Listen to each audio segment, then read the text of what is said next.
Oh, hello. I was telling Maui before we got on that we need a little happiness for today's episode, and I think Yes. that song kind of did the trick. Yeah, Well, song, hello, Rainbow Frames. Let's go. Rainbow Frames. We got the bright pink lipstick on. We're doing what we can. We're doing what we can.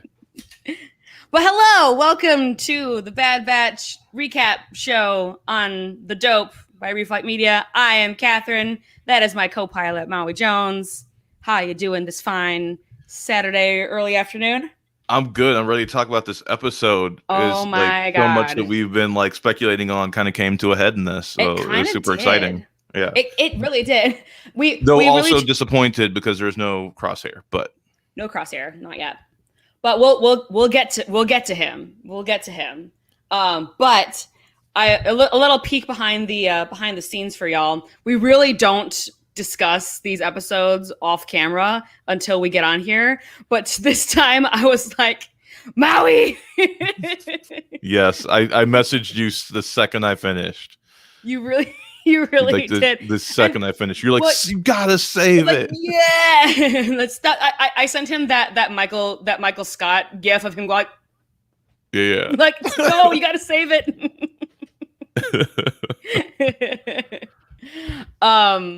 Yeah, when you messaged me, oh, it's at the very beginning of the episode, like, oh, Mega Wrecker is so cute. I'm like, don't say anything. I love that opening. Great opening. Yeah, let's get right into it. Let's I wonder how much time. So that's my question. I wonder how much time has passed, since they've all been hanging out, because it feels like there's a lot in between each episode that we're not seeing. For sure. I feel like it hasn't been that much time because Sid is still on about them not getting the tactical droid. She does mention it at one point. She's like, yeah, you mungled that up, or whatever, bungled that up, whatever she says. So I mean, either she holds a grudge or it hasn't been all that long.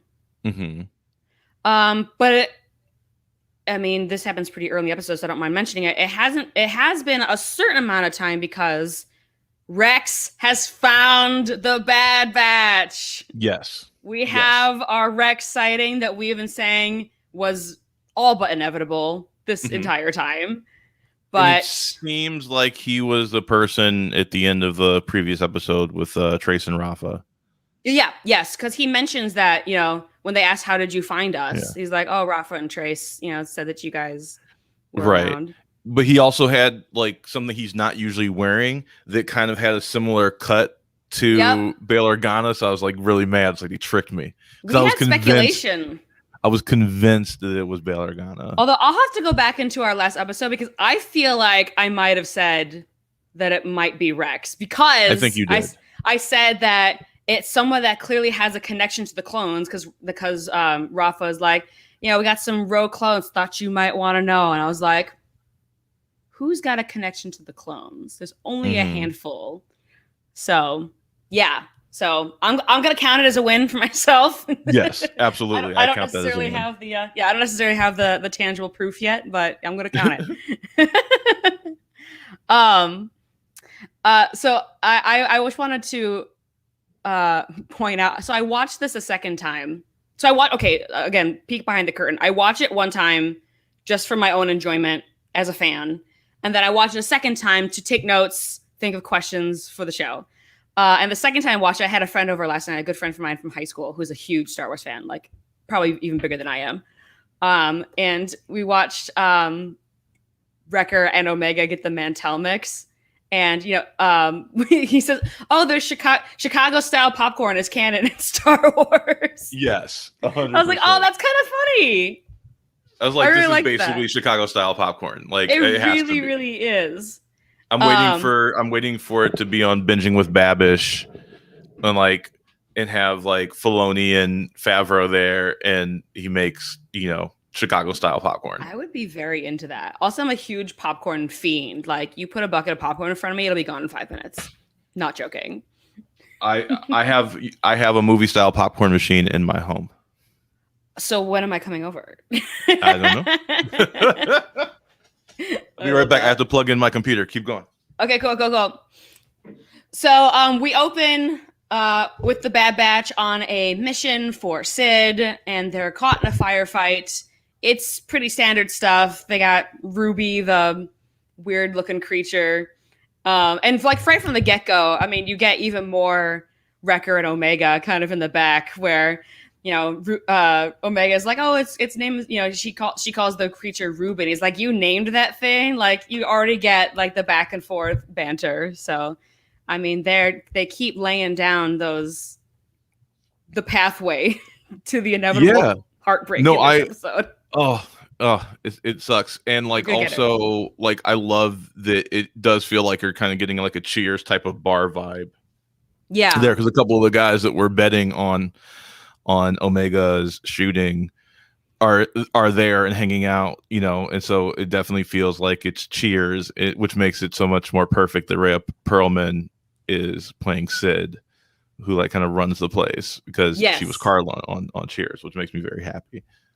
Yeah, and I kind of like that. There's some folks in the background playing that hollow chess game, which is always fun to see those little details. Yeah.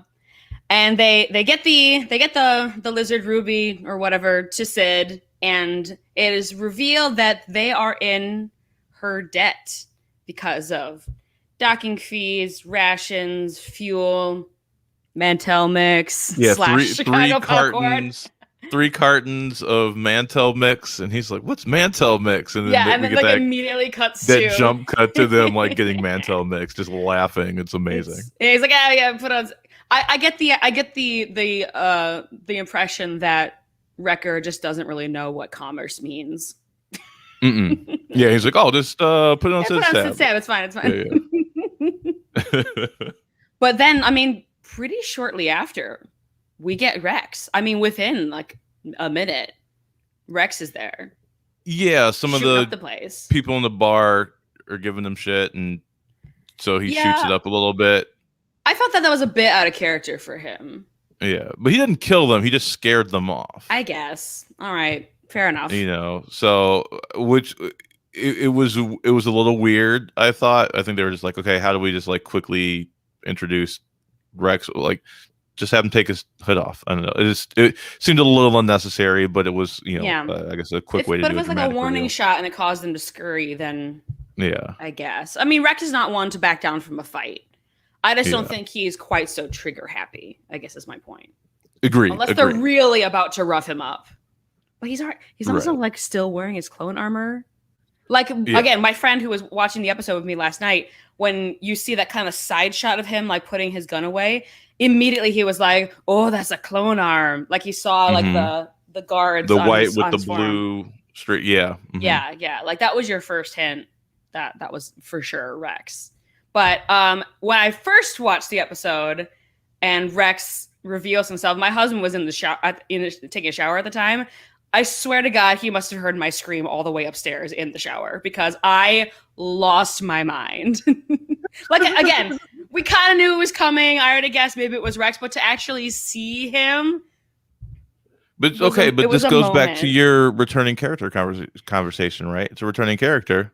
It is a returning character, but again, if we recall from last time, I said I don't mind if characters come back as long as it is consequential. If you could switch him out for another random ass character, bounty hunter, clone, whatever the case may be, then I'm like, like that. My big issue was with Bib Fortuna, because you could have switched him out for anybody and it would have been fine. Rex is different. One, because he was going to come back anyway, and 2, because it's a reunion. You have, them in Clone Wars season 7. I'm sure there's like some unwritten things, some unwritten history between them. Like, they go back, Yeah. Sorry, just checking something real quick. No worries. It was definitely like a reunion moment. It was really cool to see Rex. Also, like a younger Rex, not like the older Rex we get in Rebels. Yeah.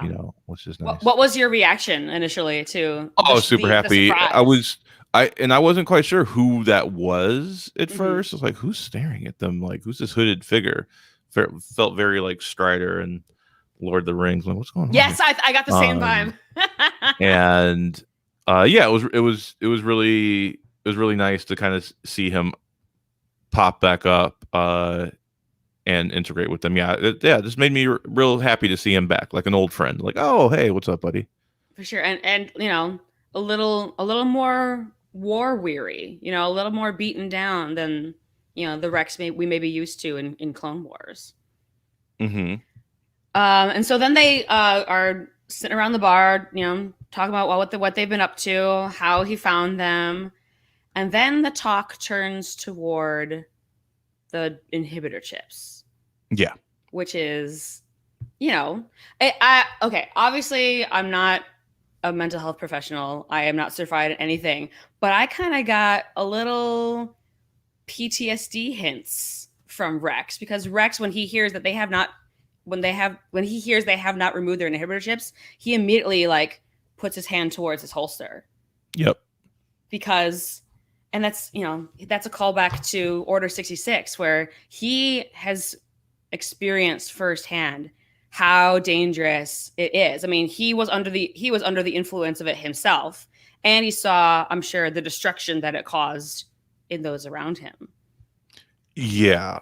Yeah, it's pretty intense, that moment, and I believe that's precipitated by another Wrecker headache, right? Yeah. I mean, that's how they get onto the topic, because Wrecker's like complaining about his head, and Echo's like, "Hey, these headaches are coming more frequently." Yeah.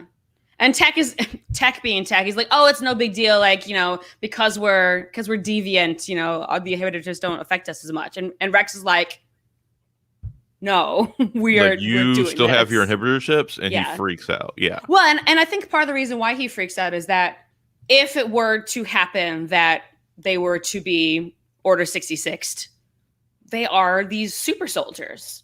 Not a lot of people are going to be able to stand in their way. If they do, flip that switch. Yeah. And he doesn't know, what's going to happen if that happens. And there are so many points in this episode where Rex calls back to Clone Wars Season 7. He talks about, he knows that the inhibitor chip can't be controlled because, he experienced it himself. When they get to the Starship later on in the episode, he's like, last time I was on one of these, it didn't end so well. They talk about Rafa and Trace. They asked, how did you get your inhibitor chip out? He said, I had help. I mean, there are all these, callbacks in this one episode to what happened in Clone Wars Season 7. Now, I've heard some people ask online who are Star Wars fans, but maybe they've only seen the films, they've never seen Clone Wars, and they ask you, how can you watch Bad Batch without having watched Clone Wars? What is your take on that, Maui? I'd say yeah. I mean, there's a few references to things that if you have seen that other thing, you're like, oh, I know what they're talking about. But if you don't know it, it's not going to just distract from the main story. I feel like they're going to do a good job of still telling a story that can be self-contained, but has references to a larger universe. Yeah. I think where I land on this is you can watch Bad Batch if you haven't seen Clone Wars. You can still follow the story. And if you're a Star Wars fan, you can fill in the gaps yourself, especially vis-a-vis Order 66. Mm-hmm. But I wouldn't recommend it. I think there is enough there that your viewing experience will not be as full as if you've had seen Clone Wars. Because again, let's go back to this episode. You don't know who the heck Rex is if you haven't seen Clone Wars. You don't have to see the whole thing to know who Rex is either. You could watch only a couple seasons and be like, yeah, okay, I get it.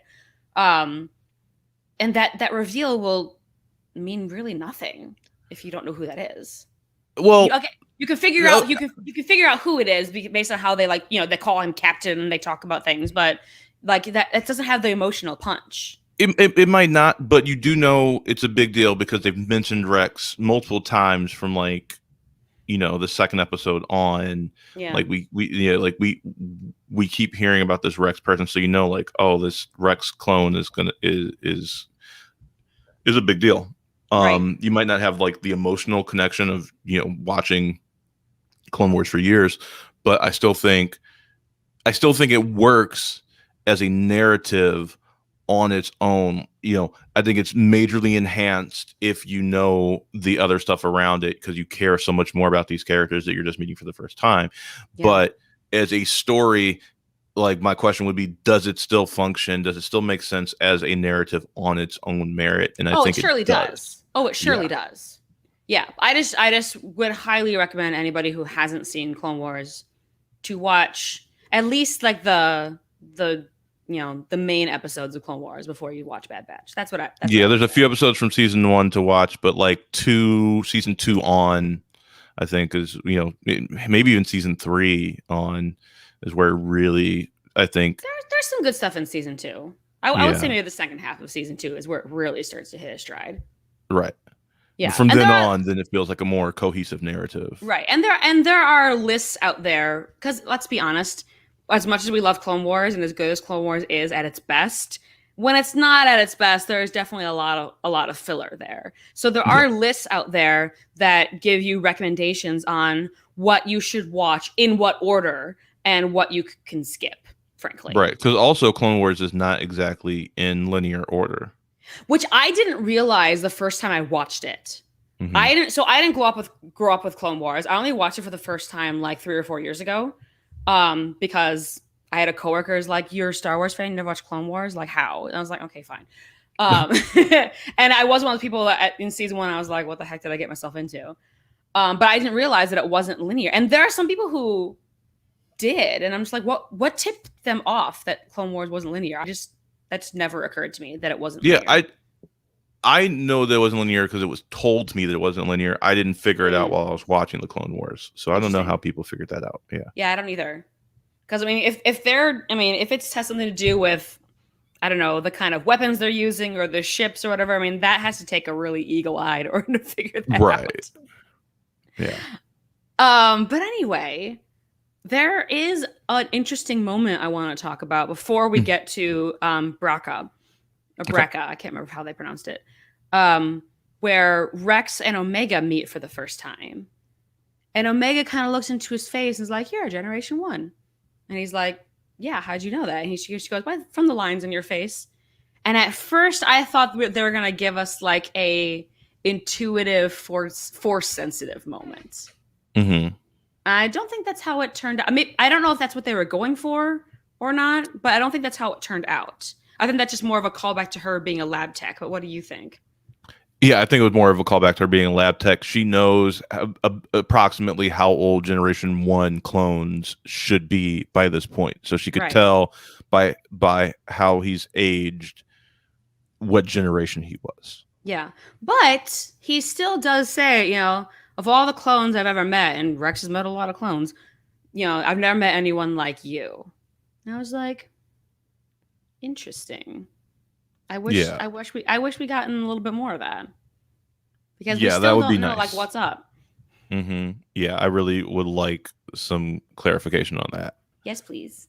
Mm-hmm. Like sooner rather than like I don't want to wait until like the last episode. Like I want to because then I don't get to see the consequences of that reveal until like a year later. Like I'd rather like see it like maybe in the mid-season point, and so that I can see how her character deals with like whatever revelations there are there. Yeah, and I think I think they will keep it mum until like maybe the last episode or two. Like maybe they'll do it like in a second to last one, and then you get to deal with whatever fallout there is of whatever happens in the last episode. But I really want it to come sooner, because if it is that just that she's force sensitive, as you and I have discussed earlier, I think I'll be really disappointed. Because my dude, like there are only so many times we can bust that one out. Let's do something else. Yeah. We don't have to rehash that discussion again. So then we head to Braca, the Starship Graveyard, which is a planet that very much gave me Wall-E vibes. I could see that. Yeah, I like that. Yeah. It's just like kind of covered. It's kind of scummy and dusty, but like, the sky is still blue, and it's very much like rusty colors on the ground. I don't know. It See, when definitely, they said it's a ship graveyard, I thought yeah. of Lion King, the elephant graveyard.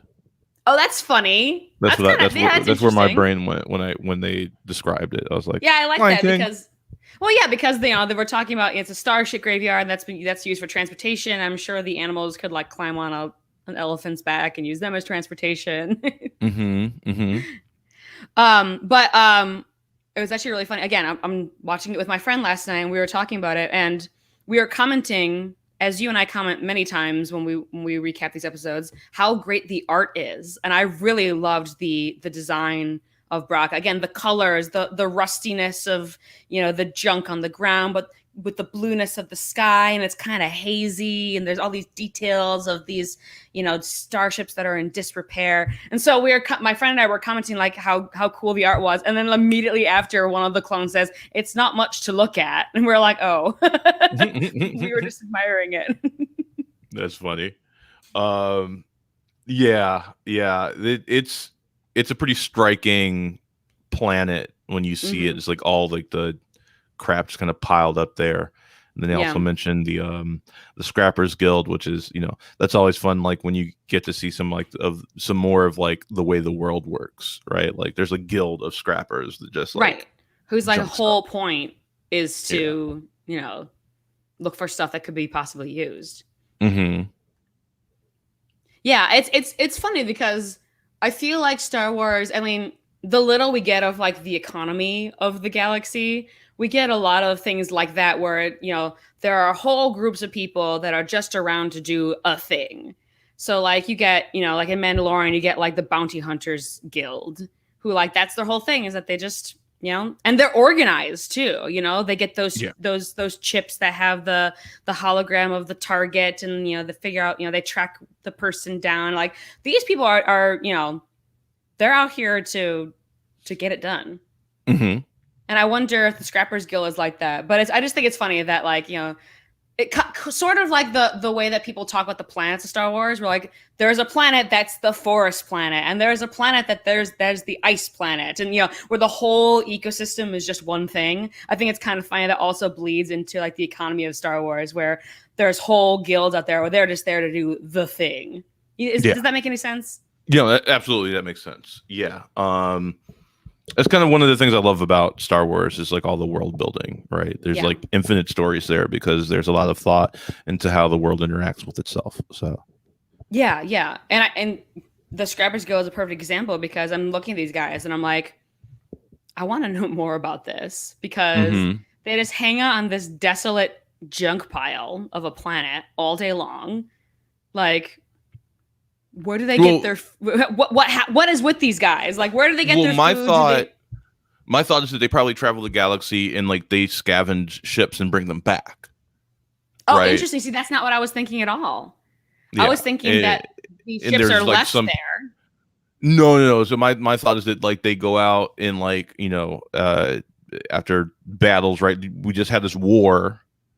Right, and so they were the scavengers would come in after the battle was completed and grab all the remainder ship parts, and they scavenged them for parts, and then go back out across the galaxy selling stuff on the black market. That's kind of what I gather from like the Scrappers Guild, that like this is probably like a galaxy wide network of scavengers and pirates, basically. Yeah, and maybe it's kind of like the Bounty Hunters Guild where they are organized. So maybe if somebody finds part A on this planet, but they don't need it, they can like trade it and give it to another scrapper who found a different part that maybe they would want. It's an interesting, again, it's an interesting idea. It's infinite number of stories that could pop up at any time. Absolutely. So the reason why we're on Braca is to find the same model of Republic ship that Rex was on that had the surgical unit to take out the inhibitor chip, but they have to traverse the wreckage in order to get to the proper space.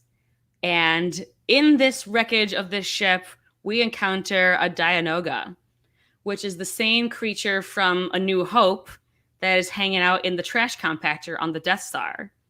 And I thought that was really cool that so in episode 4, all we get is like a tentacle and like the little eye thing that pops out and looks around and just goes back down. Mhm. In this episode, you get to see the full effect of how flippin' terrifying that thing is. Oh my gosh. I was definitely getting flashbacks to the Watcher in the Water from Fellowship of the Ring. Oh I mean, yeah. you definitely got that one shot looking downward on it where you see its enormous maw just like waiting for the tasty snack, I'm sure, that is Wrecker. Yeah, that was pretty wild. And once again, it looked like when the thing snapped and he fell down, it looked like he smacked his head again.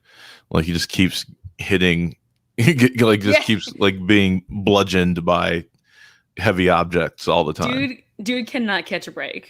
He really can't. He's so clumsy. He's so clumsy. So clumsy.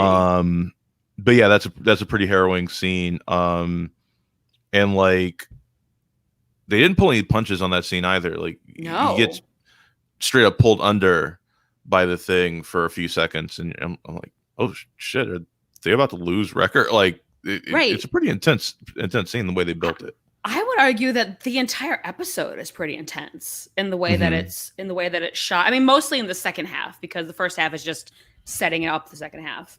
But like, I kind of got a lot of now granted, I don't watch a lot of horror movies because I'm a wimp, but I kind of got a lot of like horror movie vibes.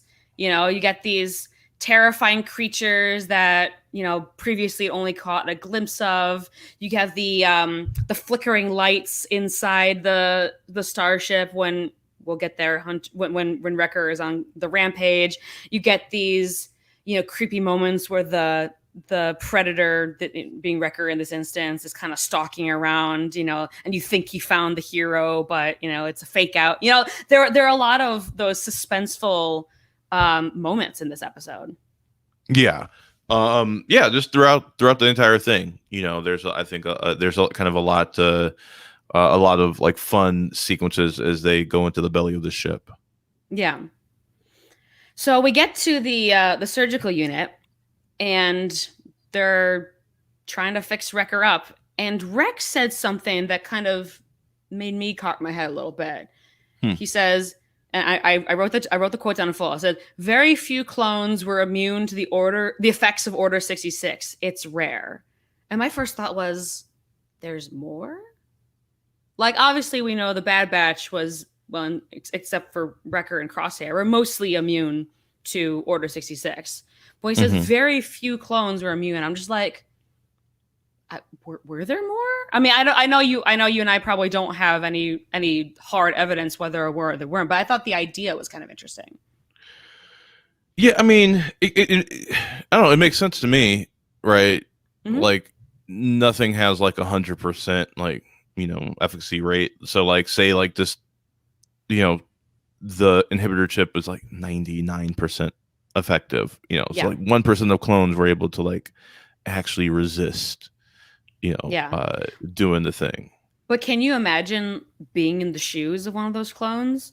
Where you're like, you know, you're on a battlefield, you're fighting alongside your Jedi body, and all of a sudden, the shit hits the fan, right? And everybody turns against, and then probably turns against you too if you're not following Order 66, as we see how Wrecker reacts to the other clones who aren't falling in line. Yeah, I mean, he literally chokes Tech off the floor.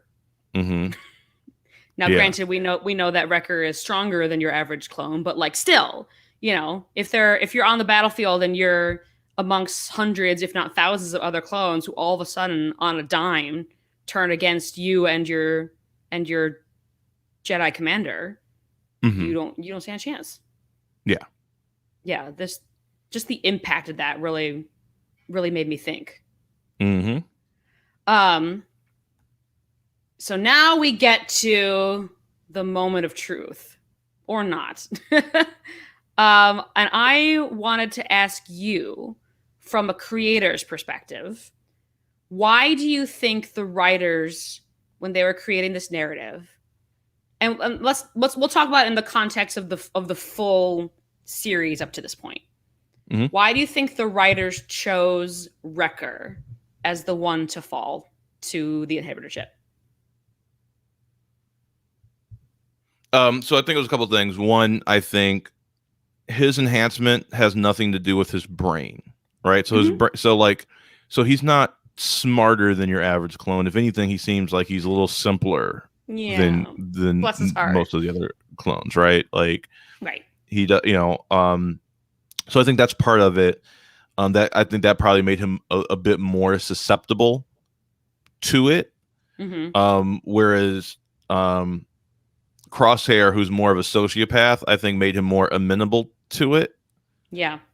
Which is why like he seemed to like, no, let's just freaking kill these people, because he something about the way they made him they made him a bit more detached. So he doesn't care about life as much. Mm-hmm. But I think the other thing is probably all of the concussions, right? So like when you combine kind of who he is with all of like just the blunt force trauma that's like jostling this chip in his head, Right. making it, a little bit more active. I felt like that's kind of what they did there. But then also, just in terms of characterization, because we spent this entire time like building up like a special relationship between Wrecker and Omega, having him be the one to turn No, for in sure. this moment, right? To see like that dynamic, to see how she reacts to seeing like basically like her best friend, Right. right? Because like while Hunter is definitely like the daddy of the group, right? Wrecker is like the best friend, right? He's like your Yeah. best bud. He's got your back. He's Right. your more emotional support. So like narratively, that creates a lot of drama from Yeah. that. Like it wouldn't have mattered nearly as much if it was Tech. Right. You know what I mean? It As was you and like I have she gone has no over. relationship with Tech. Like no one particularly likes Tech. Like Tech's like Tech's like your know-it-all brother that's always like, well, actually, Yeah. no Mm, one he's no one's favorite. right. No, and my question is really more about, because they could have gone in any direction with this. I mean, Mm-hmm. they chose Wrecker as the best friend to eventually, turn on purpose. They Mm-hmm. set that up because they knew that, at this juncture, Wrecker would be the one to succumb to the inhibitor chip. But they didn't have to go that way. They could have had Echo be the best friend, or, But I don't think that fits within maybe those Tech has a those soft side. I don't characters. know. What's Right? that? Like I don't think that fits within those characters. Like I just like I don't see like Echo and Tech, like they make sense like relationship wise, because um Tech seems to be more comfortable with machines and with science, and Echo is like literally like walking science, right? Like he's That's this true. like amalgam of man and machine. Hmm. I see why those two make sense together. Sure. Hun- Hashtag Techo. Hunter, right? Hashtag Techo, right? And whereas Hunter and Crosshair, like the two brothers in arms who now hate each other, right? Like I see that line of relationship between those two. Yeah. Wrecker is more childlike, Yeah. so he Sure. Okay. I connects see what you're saying. with he connects with Omega on this level of like, let's just like enjoy life and just have fun together, Hmm. which is I think fascinating. Right. I love that dynamic between the two of them. Yeah. For me, it was more. I mean, I totally see what you're saying, and I absolutely agree. For me, the way I was thinking about it was more process of elimination than anything else, Mm. because at this point, I mean, Crosshair already gone.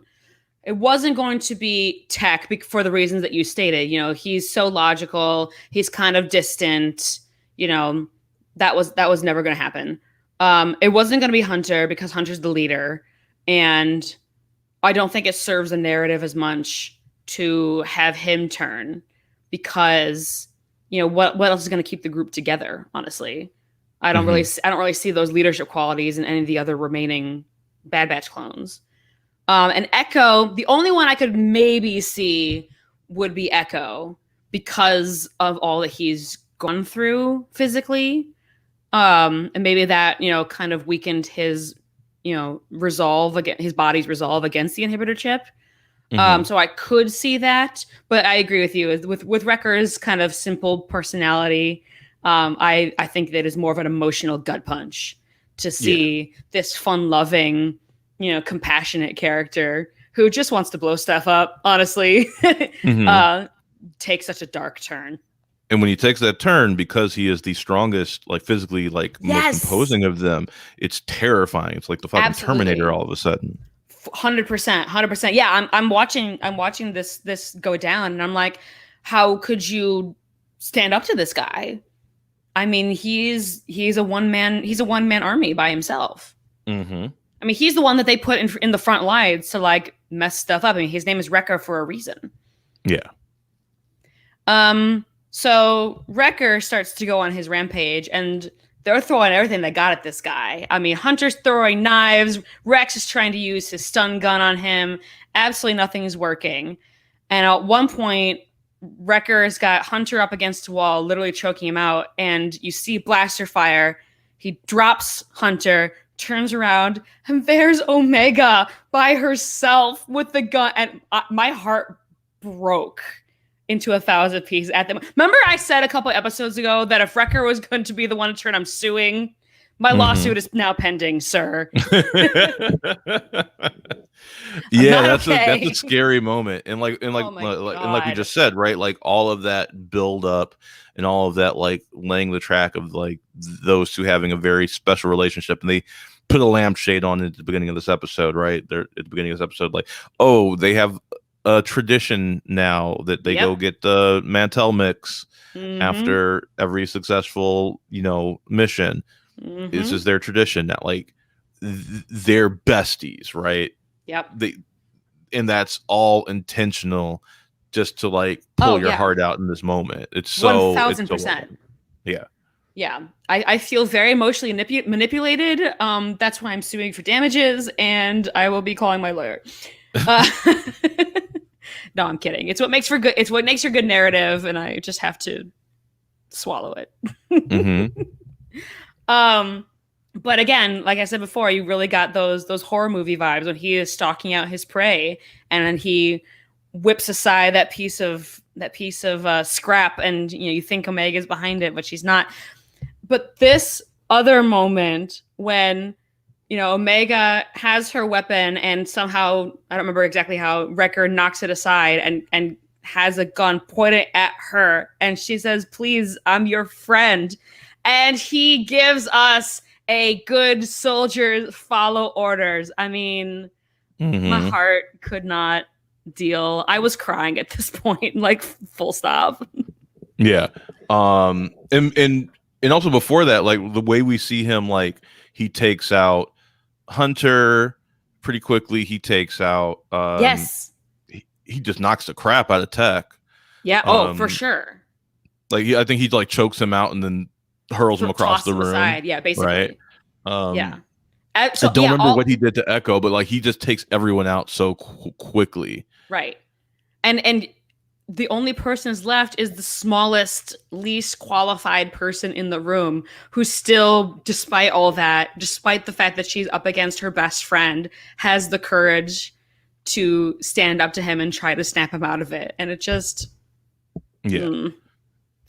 Oh, yeah. It's such a wonderfully constructed scene, and like, but he does hesitate though, or he says, "Good soldiers follow orders," and then we're waiting for him to pull the trigger, and like there's just enough of a beat of hesitation where I think Rex is the one who knocks him out. It's Rex, right? Is able to stun him from behind.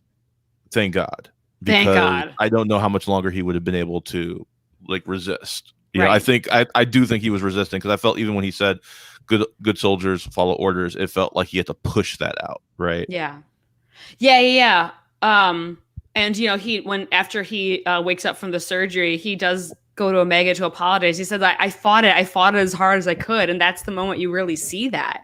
that internal which, struggle happening. by the way, tells Yeah. me that he remembers and knows what was happening to him when he Oh, had sure. those headaches. Oh, Because I I was believe that. wondering the other week, like, was he aware of what was happening each time he was getting these Oh, headaches, or you're if right, you're he right, you're couldn't right. remember?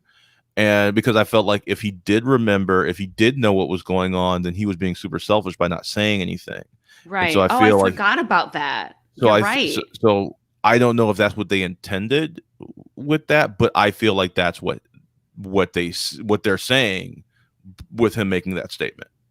Yeah, and we also get that from Rex early too, when he talks about, it's you can't resist it once it turns on you, I would know, or whatever he Hmm. says, because he remembers what he almost did to Ahsoka. Yeah. Which the fact that they remember it and that they couldn't stop it, even though, they are trained, mentally tough, physically tough, battle hardened soldiers, is really sad. Yeah.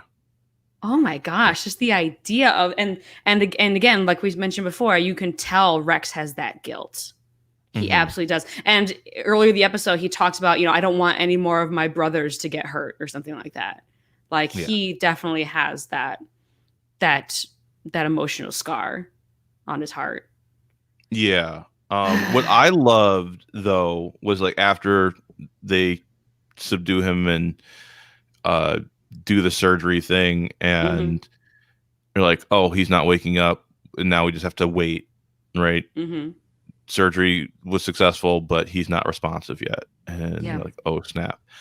And so my concern was that Omega, seeing him in that kind of state, would fracture that relationship. And like maybe she would be Oh, afraid of him now. I was really, sure. really worried about that, because Yeah. that would just twist the knife even more if he woke up and she wanted nothing to do with him. Oh But my she was like, God. but so I was really like concerned about that. And Yeah. so I was really touched when she was like, I'm not leaving, because like Rex and Hunter are like, oh, maybe we should like get her out of here. She should get some rest, And she's like, I'm not leaving until he wakes up. Yeah. And she just sits down next to him, and she's like, this is not a discussion. Yep. I'm not asking. Here's I'm my telling chair. you. I am sitting here. Right. Yeah, and it's funny because I think this is really a turning point for Omega's character, because up to this point, she kind of goes along with whatever the squad has to say or tell her to do. She might protest a little bit, be like, I'm part of the squad now too, but she kind of goes along with whatever it is they tell her to do, because she knows that generally it's in her best interest and she trusts them. But this is the first time where she is like, no, I'm doing this thing, and there's nothing you can do that will stop me. Now, it's nothing like, running into battle. She's just, sitting by Wrecker's side, which is, nice and everything. But she still decided for herself that this is something that she wanted to do, which I think is really sweet. It's good to see her, Filoni does a great job with this, with like the young characters, making sure that they still have agency. Yes. It's not always necessarily like the smart thing or the safe thing, but it is the thing that happens, right? Is that they have agency. That can sometimes be to their detriment, but I much rather prefer every character on the show having agency in their choices. So it makes me happy to see that all the time.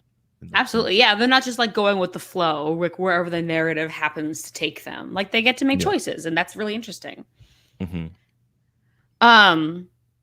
So Wrecker wakes up, and the first thing that somebody says, Tech says, "Oh, you made it." Mm-hmm.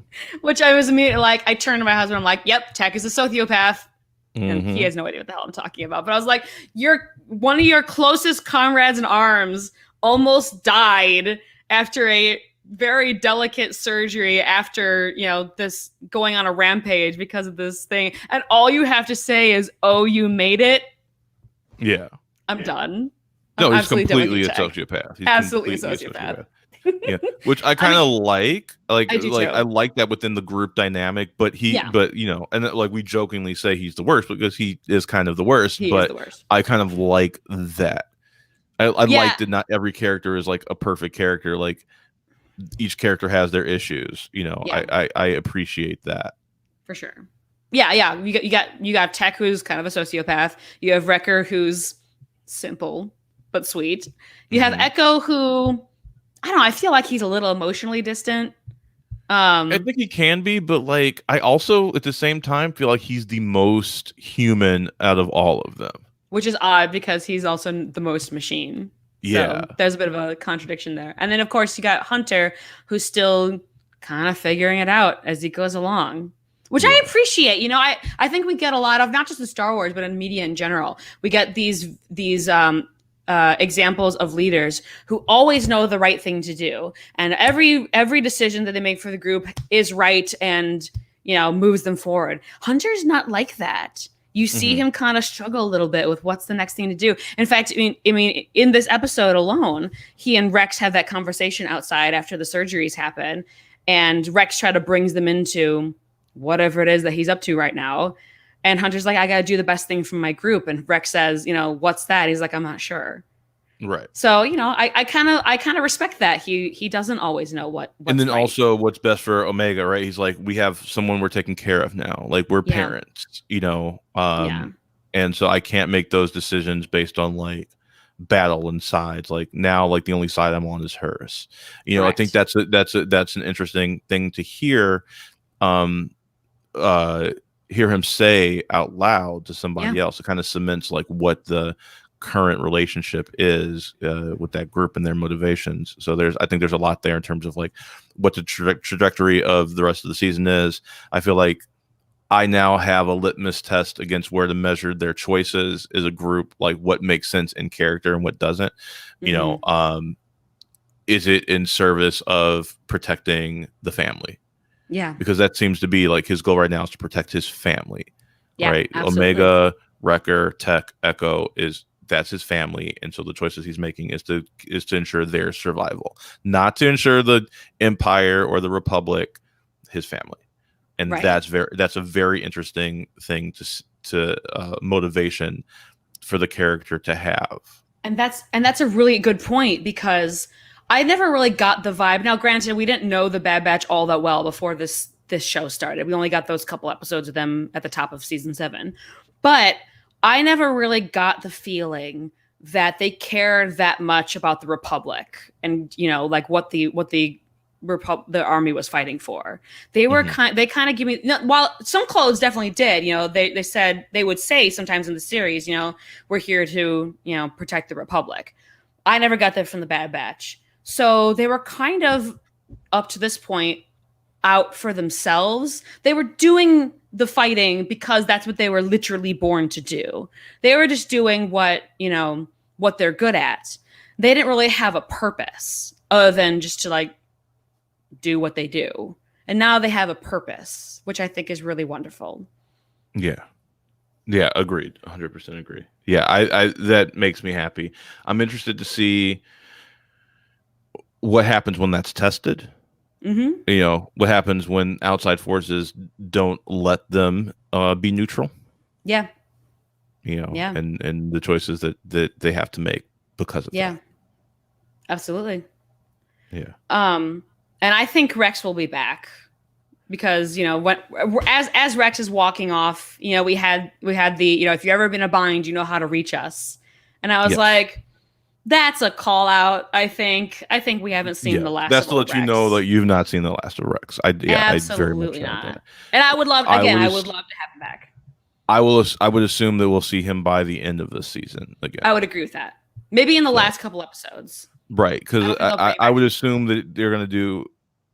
I feel like I'm starting to see the tropes Mm-hmm. now in this new Mm-hmm. era of Star Wars and streaming stuff, which means like if you appeared in the first half of the season, you will appear in the back half of the season.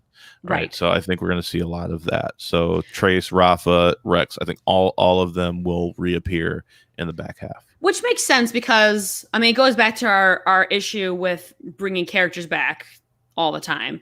If Mhm. you're going to put the effort of bringing them back, make it mean something. And I Yeah. think maybe we are seeing the building blocks of something that will happen in the back half of this season. And by the way, next week is the end of the first half, because that will be episode 8, and there will It's going to be a be big one. 16.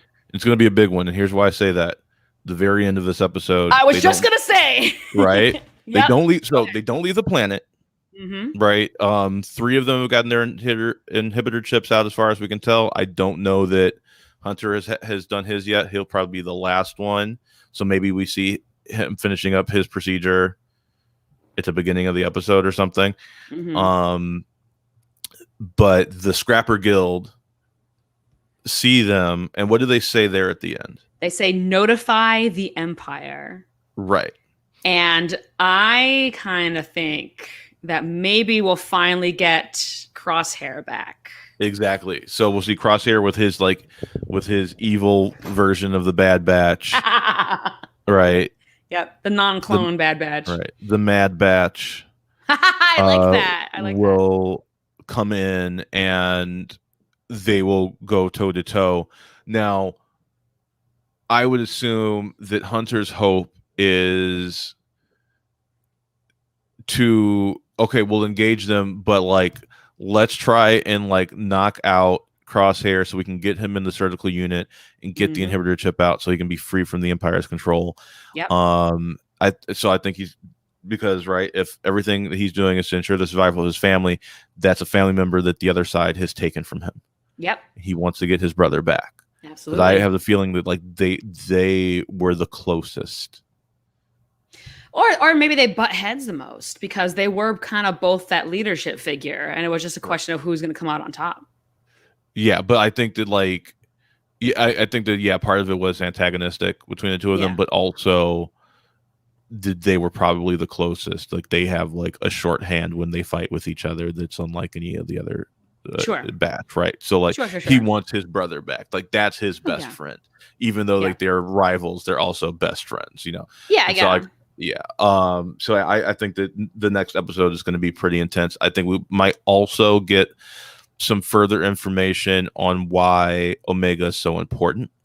I hope so. I would assume that at this point Crosshair has more information on that we might find out, either that or we might get another scene in Camino to get some more information on more context why they want her back. And you're right. We don't see them leave Braca. And I think if they were to find the Bad Batch on Braca, just from a visual standpoint, I think it'd be a very cool environment to stage a guerrilla battle in, because there's all these ships and you can kind of duck in and out of them, and there's lots of levels, and I think it could be a very visually pleasing chase and or battle scene. Yeah. All right, Maui, I believe we have come to the all-important question. What is your rating for Bad Batch Episode 7, Battle Scars? So, I've been thinking about this, and I think that I've only seen half a story. So if I did give this a score, it would be provisional, because I feel like the Episode 8 is a part 2. Okay, basically. Then maybe you could judge it by itself. What this episode accomplished as a unit by itself. So on its own, as a singular episode of television, as a standalone, I still think it really, really works. I think it's a really, really strong episode. So I think I will give it a 4, especially because it would have been. I think it would be a 3.8, but it gets an extra 0.2 because she still had extra Mantel mix in her pocket that she pulled out, and it was such a wonderful way to say, like, this does not change who we are as a family. Your episode was an episode, and I still love you completely as a brother. So that was amazing. So for that, 4 out of 5. But that's provisionally. I do think that the second episode, the next episode, will influence my thoughts on how well this episode succeeded. So right now it's getting a 4. It could go even higher. Yeah, I think I'm gonna go with a 5, and I know that's a bold statement to make, but this is something that we've been building up to for a long time, both in terms of Wrecker's flip to Order 66 and Rex coming back, because we knew that was coming. It was just a matter of when. And I really like that they pulled the trigger kind of halfway through instead of waiting to like a big reveal at the end that we knew was going to happen really kind of all along. And then, of course, the emotional devastation of this episode. I mean, I'm not kidding. I laughed and I cried and I screamed in this episode, all at different points. So, like, how could you give anything other than a 5 out of 5? That I stand by it. You know what? I'm gonna be confident. I stand by it. That's fine. That's fine. That's fine. I'm tough, and maybe you're more lenient. And that's okay. I'm sap, and I own it. Nothing wrong with that. But I'm yeah, a sensitive human. But I think that the next episode will probably be like pushing real close to a 5 for me. Like, okay. I think it's gonna be a watershed episode. I think it's gonna be the episode everyone's gonna be like, "Oh snap! Did you see what happened in Bad Batch?" Yeah, this is the halfway point. The way that this ended, it didn't end with them flying off into space and it was just like alert the Empire, and they haven't left the planet yet. And like I said, I don't know that they were all done with. Like, I don't know if Hunter was done yet. Yeah, I think this is going to be real interesting. So either we begin still on Braca, or like they're on their way back, and then Crosshair starts to pursue them, something like that. But like, right. Yeah, I think something's about to happen because it was noticeable the way that this ended. Yeah, and we haven't seen Crosshair since like episode 3, I think it was.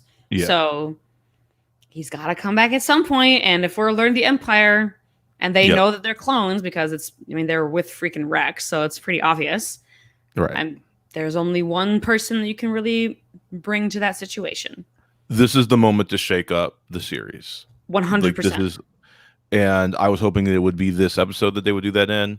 Which they did. Sort of. Right. Okay, let's deal with the inhibitor chips. Cool. That's also the perfect time to deal with Crosshair, because Crosshair is the first one to have the problem with the inhibitor chip. So, like I said, like I feel like this is like we've only seen half of the story. Come on, Dave Filoni, give it to me. So, yeah. I want the main course. Let's go. Yeah. So there you go. All right. I think we might be done here. I think Thank y'all for recapping Bad Batch with us. Absolutely. We will see what happens when the Empire comes to Braca, or wherever the clones will end up. Yes. All right. All right. Later, everybody.